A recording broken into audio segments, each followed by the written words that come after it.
And joining us is Gina Koster, Executive Director of Special Education here in Keller ISD. So Gina, talk to us a little bit about this year coming up. Would love to. Because the order in place has allowed for some exceptions, we are actually going to be able to open the doors to students with special needs or significant needs that really aren't going to do well through the remote learning process. And so we're really looking forward to the opportunity to be able to provide the services that our students with individual needs require so that they can continue to progress and continue to enjoy the interaction with their instruction. So I'm excited about looking forward to that.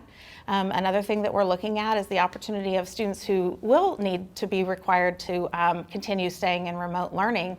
We're offering the opportunity for parents to walk in for their therapeutic treatments, to come in and get their therapy through in-person therapeutic services instead of remotely. So yeah. So how does I know we did a little bit of this in the spring, but things like ARDS or even just diagnostician visits. How is that going to work? Sure. So in the spring, we moved to virtual ARD meetings, and it actually went really well. We were successful in doing that, and I think that the flexibility for parents was a really positive thing. So we're going to move forward with virtual only ARD meetings and 504 meetings. In reference to diagnosticians and how that's going to work, we didn't do any face-to-face assessment or evaluation in the spring, and that is a change for us. So because the order is allowing us to have some in-person contact with students, we are going to move forward with assessment and evaluation with diagnosticians, speech pathologists, all of our therapists. Any evaluation that's needed, we are going to be able to continue to do that in person. So that's a big relief for us. We know that we are quite behind on assessment and evaluation. So the scheduling of appointments are going to be somewhat of a struggle, but we are looking forward to continuing with assessment. So certainly in our safety protocols, face coverings are going to be a big deal. Oh, yes.